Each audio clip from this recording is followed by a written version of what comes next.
Udah tadi. Bismillahirrahmanirrahim. Assalamualaikum warahmatullahi wabarakatuh. Kami daripada kumpulan 13 akan membentangkan hadis dalam sumber rujukan Riyadhus Salihin, iaitu hadis yang ke-208 dan ke-209.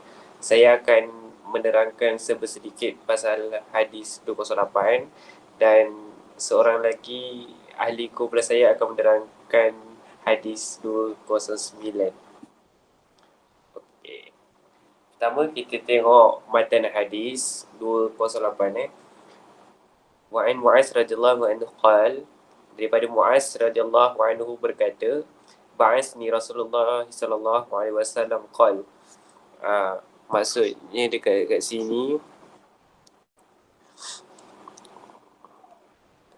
dia membangkitkan apa yang telah diperkatakan oleh Rasulullah sallallahu alaihi wasallam. Okey. Innaka ta'ti qauman min ahli kitab. Akan datang kepada kamu suatu hari nanti sekumpulan ahli kitab. Fada'ahum ila syahada alla ilaha illallah.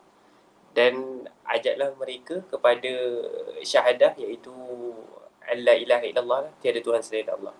Wa anni Rasulullah, dan aku ni adalah Rasul Allah. Maksudnya yang sedang berkata ketika hadis ni diriwayatkan adalah Rasulullah lah. Maksudnya nanti yang akan katakan kepada dua kaum tadi, iaitu Yahudi dan Nasrani, itu adalah Rasulullah. Fa innahum ata'u lidzalik, dan jika mereka telah mentaati perkara tersebut, iaitu syahadah tadi, fa'lamuhum anna Allah qad iftarada alaihim khams salawat fi kulli yawm wal lailah. Maka suruhlah mereka untuk melakukan kewajipan qad iftarada alaihim, apa yang telah diwajibkan ke atas mereka, iaitu khamsa salawat fi kulli yawm wal lailah, iaitu solat 5 waktu sehari semalam. Fa innahum ata'u li zalik, dan jika mereka tadi satu kaum itu tadi telah mentaati perkara tersebut, maka fa iyyaka wa qaraimu amwalahum, maka muliakanlah harta-harta mereka. Wattaqu da'wata al-mazlum fa innahu laisa bainaha wa baina hijab. Maka ni maksudnya dia nak katakan wattaqu, maksudnya takutlah akan permohonan doa orang-orang yang dia aniayai. Kerana apa? Kita tahu doa orang-orang yang dia aniayai ini tidak ada hijab antara doa dia dengan Allah. Okay, slide seterusnya. Okay, ni yang berkaitan dengan maksud tadi. Okay, next slide. Kita pergi untuk takhrij dan darjat. Okey, untuk takhrij dan darjat ni kita cuma beritahu hadis ni diriwayatkan dalam kitab-kitab apa yang ada dalam kitab mana, muka surat pula. Maksudnya macam contoh-contoh bab apa, macam tu. Okey, kita tengok contoh hadis ni diriwayatkan oleh Al-Bukhari dalam kitab apa? Kitab zakat. Bab kewajipan zakat. Sebab apa? Tadi ada disebutkan apa yang perlu dilakukan oleh seorang Muslim kan. Contohnya tadi macam dia kata solat 5 waktu, mengucap, itu semua adalah apa yang perlu dilakukan oleh umat Islam. Rukun lah, kita katakan rukun. Begitu juga dalam kitab Al-Maghazi. Bab apa? Bab pengutusan Abu Musa dan Muaz ke Yaman. Dan dalam kitab Tauhid, bab apa yang datang dalam hadis mengenai seruan Nabi akan umatnya kepada mentauhidkan Allah.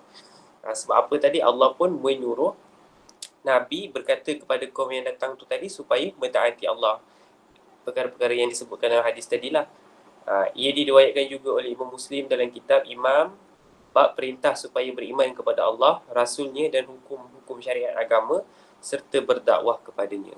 Hadis nombor 19. Okay, ini yang dikatakan dengan takhrij. Seterusnya kita pergi dekat makna-makna perkataan.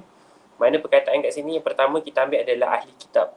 Ahli kitab yang ditunjukkan dekat sini, yang disebutkan yang secara khasnya adalah untuk golongan Yahudi dan Nasrani.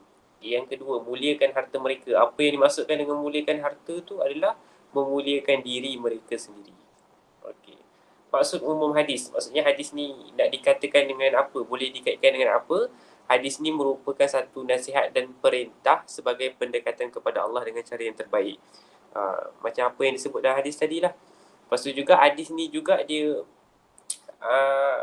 menyuruh kita ataupun menerangkan kepada kita supaya tidak berbuat jahat kepada orang yang dizalimi.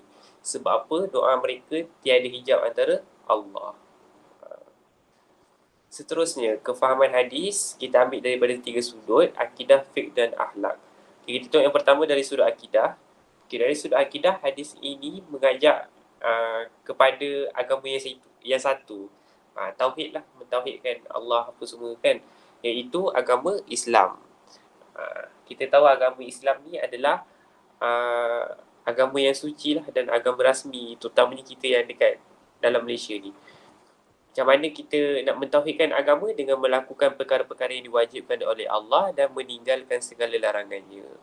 Sebab apa? Bila kita melakukan semua perkara yang diwajibkan oleh Allah, kita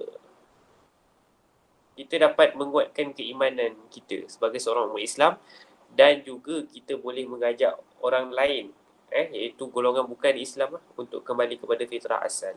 Sebab apa? Manusia ini dilahirkan dalam fitrah yang asal. Yang kedua adalah dari sudut fiqh, iaitu yang fitrah asal kita tu tadi adalah inilah Islam yang sebenarnya. Dari sudut fiqh, antara kewajipan yang wajib ditunaikan oleh orang Islam ialah mentaati Allah, solat 5 waktu sehari semalam, menunaikan zakat, berpuasa di bulan Ramadan, dan lebih rukun Islam yang 5 itulah, yang 5. Contoh lain, menunaikan haji di Baitullahil Haram kalau mampu, semua benda tu. Yang ketiga dari sudut akhlak. Dari sudut akhlak, kita sebagai umat Islam yang beriman mestilah bersifat dengan kepribadian Islam yang murni. Macam mana kita nak tunjuk kita ni bersifat dengan kepribadian Islam yang murni? Mentakuti Allah, melakukan perkara yang disuruh, jangan buat perkara yang dia larang, jangan menzalimi orang lain, semua itulah. Sebab itu hadis ni tadi, yang terakhir tadi, dia kata takutlah kamu kepada orang yang dizalimi. Okay, untuk slide yang seterusnya, kita pergi kepada pengajaran hadis untuk hadis 208.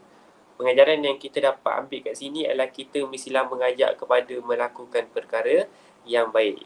Al-amru bil ma'ruf wan nahyu 'anil munkar. Ajak kepada perkara yang baik dan melarang, menegah kepada perkara yang dilarang. Yang kedua, sebagai manusia yang beriman, kita wajiblah mentaati segala perintah Allah dan meninggalkan segala larangannya. Macam kita, orang lelaki selalu dengar dekat khutbah, ittaqullah haqqa tuqatih wala tamutunna illa wa antum muslimun, kan? Taatlah kamu kepada perintah Allah dengan meninggalkan segala larangannya dan melakukan segala suruhannya. Okay, ini saja daripada hadis 208. Seterusnya saya serahkan kepada ahli saya untuk meneruskan hadis 209. Bismillahirrahmanirrahim. Alhamdulillahirrabbilalamin. Seterusnya kita pergi kepada hadis ke-209.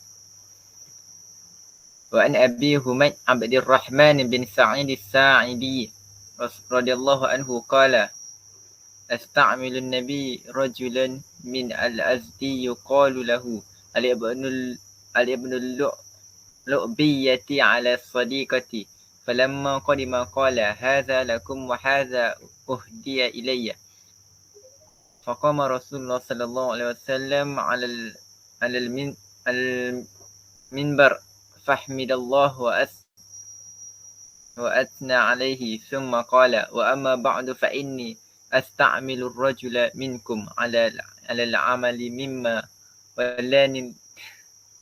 walanillah fayaqulu hadha lakum wa hadha hadiyatul uhdiyati ilayya afala jalasa fil baiti abihi aw ummihi hatta ta'tiyahu in kana sadaqan wallahu la ya'khudhu ahadun minkum shay'an bighairi haqqihi ila laki Allah ta'ala yahmiluhu yawmal qiyamah fala a'rafanna ahada minkum laki Allah yahmilu ba'iran lahu ragha'un aw baqaratun laha khurun aw syatan tay'aru thumma rafa'a yadayhi hatta rawiya baydu al-ibtihi faqala Allahumma hal ballaghtu thalatha mutafaqqan alaihi. Yang bermaksud dari Abu Humaid iaitu Abdurrahman bin Sa'ad al-Sa'idi radhiyallahu anhu berkata, Nabi sallallahu alaihi wasallam mempergunakan seorang lelaki dari Al-Azad sebagai petugas di suatu daerah. Orang itu bernama Ibnu Lutbiyah untuk urusan pengambilan sedekah zakat ataupun zakat. Setelah ia datang lalu berkata, ini adalah untuk tuan dan yang ini dihadiahkan kepadaku. Rasulullah sallallahu alaihi wasallam lalu berdiri di atas mimbar bertahmid serta memuji kepada Allah kemudian bersabda, "Amma ba'd, sungguhnya saya telah mempergunakan seseorang di antara engkau semua untuk suatu tugas dari sekian banyak tugas yang diserahkan oleh Allah kepadaku." Lalu ia datang kembali dan berkata, "Ini adalah untuk Tuan, zakat yang sebenarnya, dan yang ini adalah sebagai hadiah yang diberikan kepadaku. Cobalah ia duduk saja di rumah ayah atau ibunya. Apakah ada yang sampai kedatangan hadiah? Jikalau ia berbuat sebenarnya, demi Allah, tiada satu pun yang diambil oleh seseorang dari engkau semua yang tidak dengan haknya. Melainkan ia akan menemui Allah Subhanahu Wa Taala. Barang itu akan dibawanya pada hari kiamat. Sungguh-sungguh saya tidak akan mengenal seseorang dari engkau semua yang menemui Allah itu dengan membawa seekor unta, suapan sambil bersuara, atau membawa seekor lembu sambil menguak, atau seekor kambing sambil mengembik. Selanjutnya beliau sallallahu alaihi wasallam mengangkat kedua tangannya sehingga terlihatlah putihnya kedua ketiak beliau itu lalu bersabda, "Ya Allah, bukankah hal ini telah saya sampaikan?" Okey, seterusnya kita pergi kepada takhrij dan darjah hadis. Hadis ini diriwayatkan oleh Al-Bukhari dalam kitab Hibbah dalam bab orang yang tidak menerima hadiah dengan sebab tertentu, dan dalam kitab Hilah bab perbuatan pekerja menggunakan hilah supaya diberikan hadiah, serta dalam kitab zakat bab firman Allah wal amilina 'alaiha, artinya dan orang-orang yang bekerja menguruskan zakat-zakat tersebut dengan memungut, mengira, mencatat, membahagi dan sebagainya.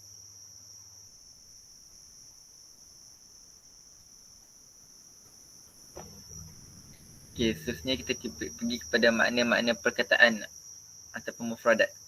Ar-raghbu iaitu suara unta, al-khawar iaitu suara lembu, dan at-ti'ar iaitu suara berteriak. Okey, kita pergi kepada maksud umum hadis. Hadis ini menerangkan tentang kehormatan hak dan keadilan dalam memerintah urusan kemanusiaan dan politik dalam kalangan mereka. Dengan adanya perkara ini dapat menjauhkan manusia daripada perkara umum yang dapat mendatangkan kepada keraguan. Hadis ini juga memberi kita pengajaran dalam melakukan setiap perkara untuk keredaan Allah, untuk mendapat keredaan di sisi Allah Subhanahu Wa Taala. Seterusnya, kefahaman hadis daripada sudut akidah. Hadis ini mengajak kita kepada agama yang satu, iaitu agama Islam, dengan melakukan perkara-perkara yang diwajibkan oleh Allah Subhanahu Wa Taala. Hal ini dapat menguatkan keimanan orang Islam dan mengajak orang lain ataupun golongan Islam untuk kembali ke fitrah asal. Seterusnya dari sudut fiqh, antara kewajipan yang wajib ditunaikan oleh orang Islam ialah mentaati Allah, salat 5 waktu sehari semalam, menunaikan zakat, berpuasa di bulan Ramadan dan lebihan rukun Islam yang 5. Dari sudut akhlak pula, sebagai orang Islam yang beriman, kita mestilah bersifat dengan kepribadian Islam yang murni, seperti mentakuti Allah dalam melakukan perkara yang dilarangnya, seperti menzalimi orang lain kerana permohonan doa orang yang dianiaya, tiada tabir yang menutup di antara permohonan itu dengan Allah. Seterusnya kita pergi kepada pengajaran hadis. Kita mestilah amanah dalam melakukan tanggungjawab yang diberikan kepada kita, dan kita juga perlulah bersedekah untuk mendapat keberkatan rezeki daripada Allah Subhanahu Wa Taala. Itu sahaja daripada saya. Terima kasih.